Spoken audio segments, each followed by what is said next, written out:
Hello, good afternoon, everyone. Nancy Berger here for my Ask Nancy live stream.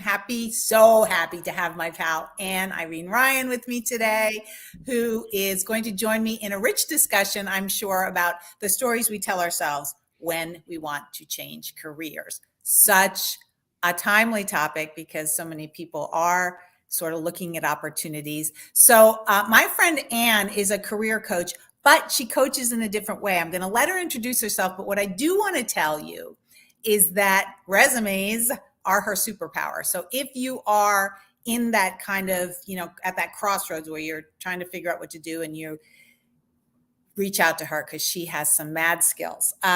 She, like me, in our different ways, we believe that you can land the impossible job. So we're going to talk about some of that today. But before we get started, I'd like Anne, please introduce yourself to our audience. Nancy, I'm so excited to be here. Thank you so much for inviting me. So I'm Irene Ryan. I'm a career coach. I have a 20-year career in tech at IBM and Palantir Technologies, and I started my own company in 2020 to be a career coach.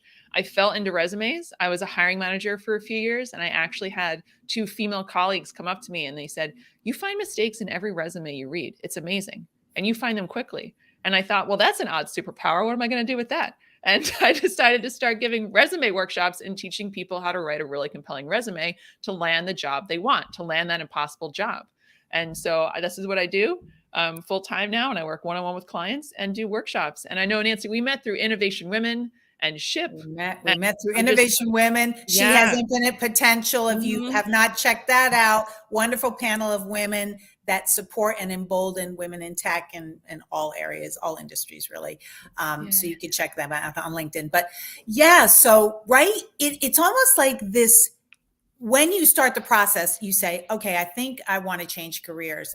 We were talking before we came on live about how daunting it is. So can you talk a little bit about what we were chatting about before we came on, about that process and where sometimes we start in the wrong place? Sure. And I'd love to hear your take on this too, Nancy, from your perspective. And I find that a lot of my clients find the idea of finding a new job so daunting that they don't start. And then when they do start, they usually start in the middle when they should start in the beginning. So the middle means that they update their resume really quickly because they don't want to look at it. And then they start applying to any job they can find online, just a wide array of jobs. But it's actually a really inefficient way to find a job. So what I actually recommend is you take a couple of hours and start in the beginning, which is defining your brand, like figuring out what are your 3 unique selling points, where do you want to go, who's your target audience, what kind of company do you want to work for? And this only takes a couple of hours to do, right? Writing your resume and your LinkedIn profile to reach that target audience, the narrower the better, and then proceeding with your job search. And your job search does not mean just applying to jobs online. Only 10% of applicants find a job that way. 50 to 80% find jobs through networking. Wow. So while I think you should apply online, yes, networking is going to be your best bet. And you must continually be developing a strong network so that when you want to look for a new job, right, you don't have to go through the motions of trying to create a network. You already have it. Wow. So there's a lot of planning, I think, that goes into it. But also, you're the only person who can really drive your career. Nobody else is going to do it for you. It's so true. And in many ways, it's not dissimilar from when you launch a brand, right? What is the first thing that you do when you're going to launch a new brand? You figure out what problem you're going to solve and who you're going to solve it for, who your customer avatar is, who your target client avatar. It's all these things. It's just the same thing. You have to give it thought and give it time. So interesting. As you were speaking, I was thinking about kind of the work that I do and how it intersects.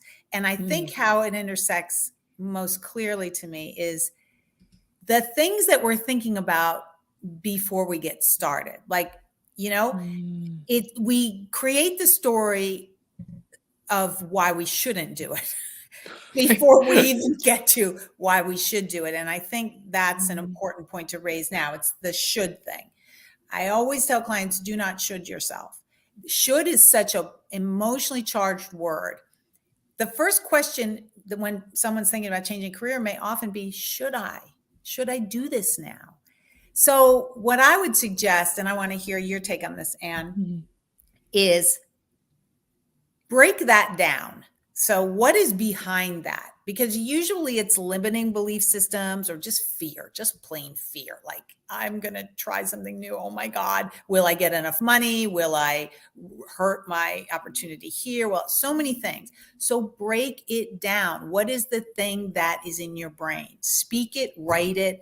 If it's fear around money, if it's fear around stability, if it's fear around career trajectory, whatever it is, those are great things to identify and things that people could work with someone like you with at the outset. Like, go in to their first session with you and say, this is why I'm thinking I shouldn't, or this is why I'm thinking I should. Can we start there? Does that make sense?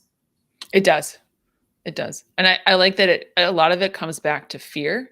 And I think for me, I have a huge fear of failure, where sometimes I don't like to put myself in uncomfortable positions because I could fail at them, especially if they're new, right? And like trying to get a new job, you can put yourself in situations where, yeah, you could indeed fail in a sense. I'm sorry, I'm holding up my pen. But I think it's more about like every opportunity is a growth opportunity.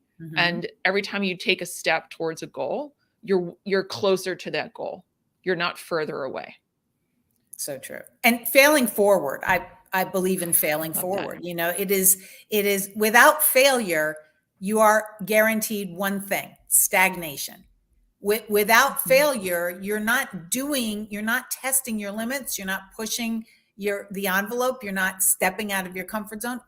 You're not. So it's either fail or stagnate. That's kind of the way I frame it, because I think that gets people to lean in a little bit to that discomfort. I mean, in theory, making a decision to not do something is still making a decision. Yes. To not do that thing. Right. Yes. So I call it FOMAM. Like, you don't have like FOMO, where it's like fear of missing out. I have FOMAM, which is fear of making a mistake. Right. And what really kind of got me out of it, this is before I started my company, and I think it can apply to looking for a job as well. Because starting a company is like giving yourself your own job, right? Creating a job for you based on, what the market needs, of course. But I was taking an entrepreneurial course, and the woman leading it was an entrepreneur multiple times over. And it was Q&A portion. And I said, I really want to launch, but I'm afraid of launching. Like, I don't know how to launch. I've never done it before. What if I have the wrong services? What if my pricing is wrong? I'm just so nervous about it. And she just looked directly into the camera and she said, you're going to launch wrong, but I want you to do it anyway. You're going to launch wrong. What pearls, right? Because you are. She's like, you're going to course correct. You're always going to course correct, because you have to launch in some way, and then you're going to figure out what's going on, and then you're going to fix it. And like, that's what being an entrepreneur, or that's what being in business means. You try something, you course correct. I think that's what breathing is. I mean, that's what getting out of bed is. It's like, I am going to make mistakes today. And unless I just stay here and don't do anything. I mean, the potential is that I will make mistakes today and I will learn something from them. Right. So I often guide clients to write learning journals, to keep a learning journal. Because if you write down everything that went wrong at the end of the day, and then you write next to it what the lesson was, it reframes the whole thing. And it trains your brain to think about it differently. And the next day, you may be more apt to step out of your comfort zone a little bit more, because you have a lesson at the end of that day. It's just about how we frame it, right? It all starts with that. We have a question. Oh, fantastic. Sometimes it is, quote, safer to stay in a job you don't like because you know what to expect, especially when you're older, 50 plus. That's a good one. So I'm going to speak to that, and then I'm going to pass the baton to you, Anne. Yeah. So it's, I hate it, but the devil, kind of thought process, even though I don't believe in the devil. The thing it's kind of icky, but you know what it is. So it's not a new kind of icky, which again is a preconceived notion, a story we're writing, right? Because you could also statistically just as easily write the story that there's something exciting, there's something good could be happening. If you tell yourself you want to stay in this space because at least you know how bad it is, that is a limiting belief extraordinaire. That is like, this is as good as it's going to get. So this is where that reframing, neuroplasticity, shifting your thought process, firing different neurons, and changing the way you approach it. And I don't mean in an ignorant way, like, yes, you could take a new job that is in many ways worse than the job you had. And won't that tell you something? Won't you may have to change again, but at least you're working toward what you want. Okay, Ann, go. I agree with everything you just said. And I'd also say too, like the job search process is a process. So you can interview at a company and you should design questions for everyone you speak to give you the information that you want. If this is the type of role that you want, if this is the kind of environment you want to be in, do you like the people interviewing you? Are they going to be your teammates? Do you like the kind of work the company does? So it's also like interviewing and job searching is also an information gathering process. So you know what's happening here in your current job, but you don't know what's happening on the other side. And we spoke about this too, Nancy, where it's like, I want to tell people that like you should be interviewing. Do you know what I mean? Like why not? If you're interested in the company and the job, interview, find out as much as you can. And like worst case scenario, and this happened to me once when I was working at a company and I got an offer to work at a startup. And I didn't even want to interview for the startup, but the guy who was encouraging me was a friend of mine to do the interview. He said, what's the worst that can happen? So you have to make a choice. So like you already have a job. If you get an offer from this new company, excuse me, doorbell, then you have to make, do you know what I mean? Like you have to make a choice, but then you'll make that choice when it's time to make that choice. But you want to do your information gathering up to that point to figure out if that's a choice you want to make. Yes. And then if it turns out to be the wrong choice, and do you know what I mean? Or it turns out to be not what you want, then you decide and you make another choice.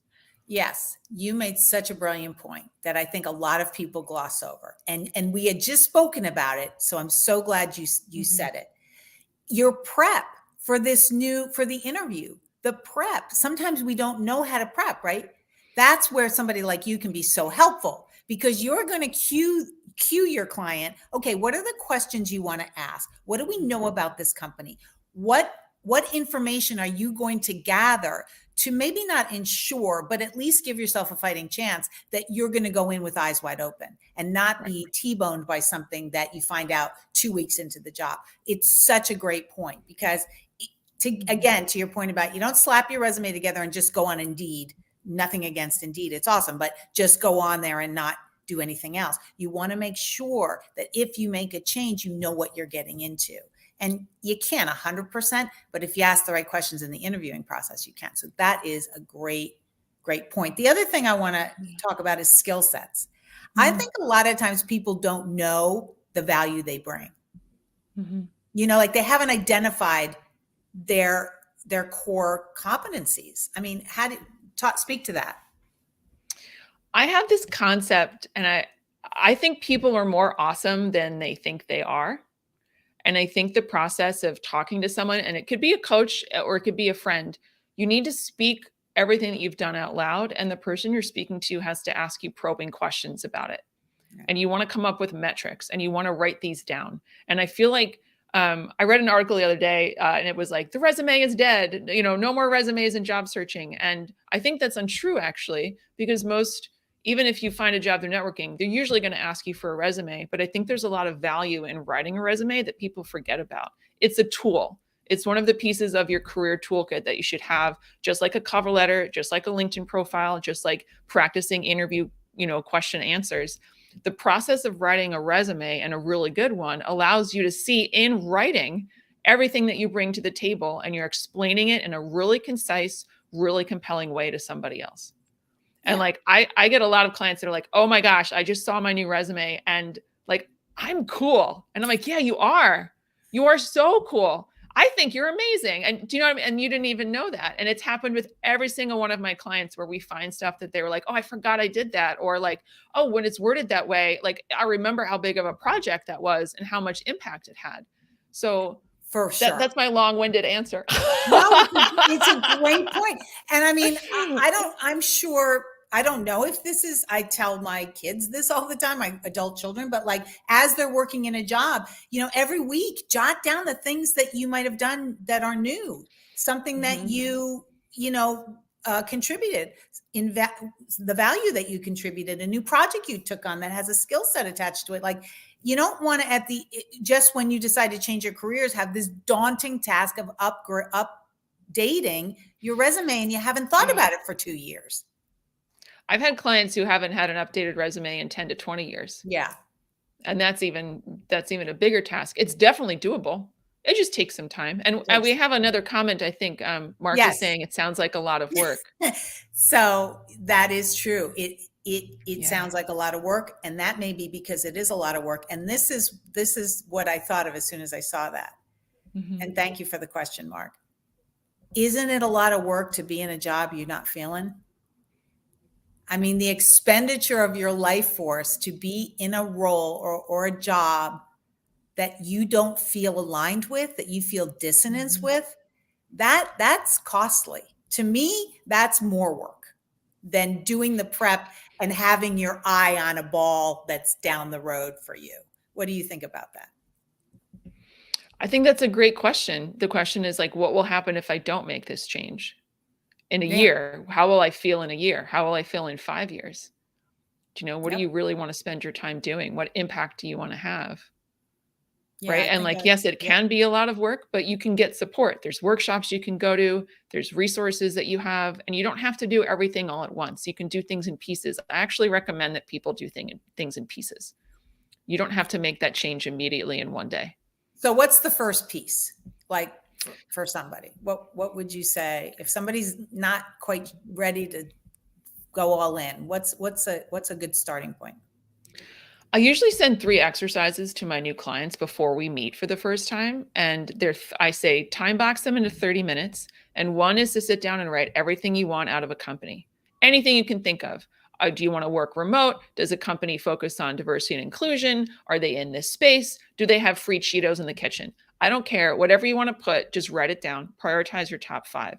Then think about what you like doing, what you love doing, what you hate doing. That's another 30 minutes. And just write down like what you'd like to do during a day, what you get a lot of satisfaction out of. Like you're kind of thinking about, how do I want to spend my days at my job?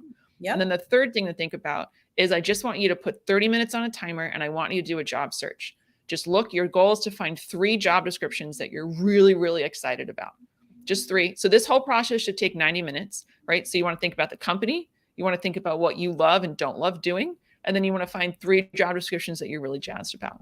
Wow. And those are going to give you a beacon. Yeah. Yeah, for sure. Gold right here. World of live stream. And Irene Ryan just gave you gold.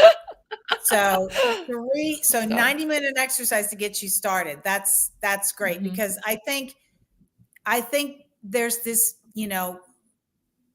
paralysis in the beginning of this sometimes for people, as we've talked about. Okay, another question. What's the best answer when an interviewer asks you about a weakness you have? I used to say that I'm a perfectionist. What do you think about that, Anne? Well, my question is that true? Because I think this question is an opportunity for you to sort of demonstrate your self-awareness of like, here's something that I struggled with in the past, but here's how I accommodate for that. Or like, here's how I've turned this weakness into a strength. And and it just, what I think the interviewer and what I used to look for if I asked that question as a former hiring manager was that answer. Do you have enough self-awareness to identify a place where you needed to grow? And how did you decide to handle that situation? So like, how do you continue to handle that in the future? So you're answering the question. You're also highlighting your problem solving skills, right? You're highlighting your communication skills. You're highlighting perhaps your leadership skills, depending on what it is. So it sounds like it's almost a good idea to answer the question honestly, of course, but to maybe massage it a little to meet that hiring manager where they are, kind of thing. It's not even like massaging it a little bit. It's just like realizing, something about yourself in an area in which you need to grow, and then explaining how you grew. Right. And like, there's always going to be new places for you to grow. Like I was scrolling on Instagram the other day, which I don't like to admit that I do, but I was, and I saw this reel, and it was someone talking like, if you ask the universe for more patience, The universe is not going to give you patience. The universe is going to give you opportunities to be patient.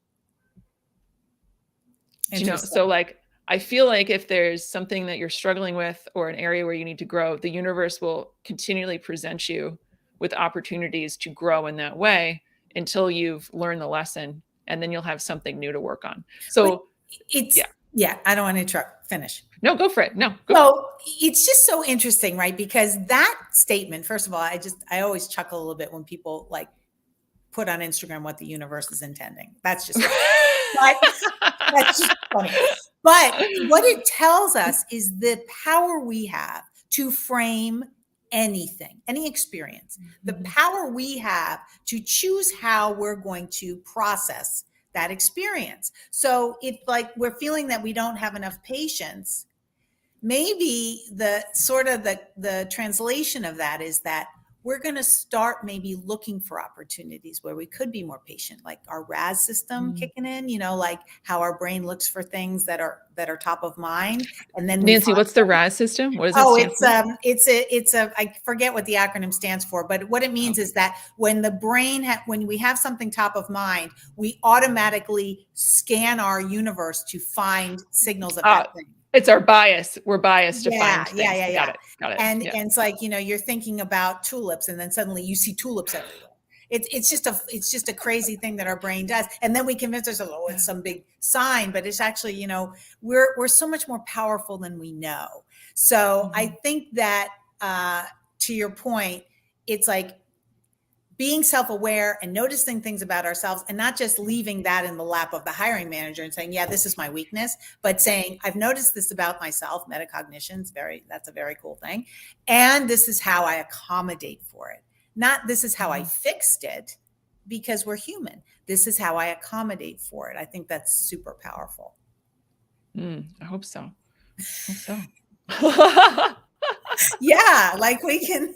All right. So we have a couple minutes left before we go. Like, I just want to make sure we get in any offerings you're doing right now, any particular workshops or masterminds or anything that you'd like to share so people can find you. Oh, that's very kind of you. Yeah, if you're listening, please connect with me on LinkedIn. Just look up Irene Ryan and you'll find me on LinkedIn. Please connect and say that you watched this video so I know how you found me. And then you can just check out my LinkedIn profile. And if you go to my website, which is AnnaIreneRyan.com, right now I'm doing group coaching and I'm doing a couple of LinkedIn workshops. So if you'd like to spruce up your LinkedIn profile, please come to one of the workshops. I'd love to have you. LinkedIn put out these statistics. There are almost 900 million users or over 900 million users on LinkedIn, but only 1% of them use the platform effectively. So is that right? Yes. Yes. Okay. And LinkedIn is so important for networking and job searching. And if you would like to, make your LinkedIn profile ready for your next job search, please come to one of my workshops. Love to have you. I'm going to have to do that now. Now you've got me thinking. I got my whole, limiting belief, fear-based thought. What is it? FOMAM. I love that. FOMAM. Yes, I made it up. That's my acronym if anyone asks.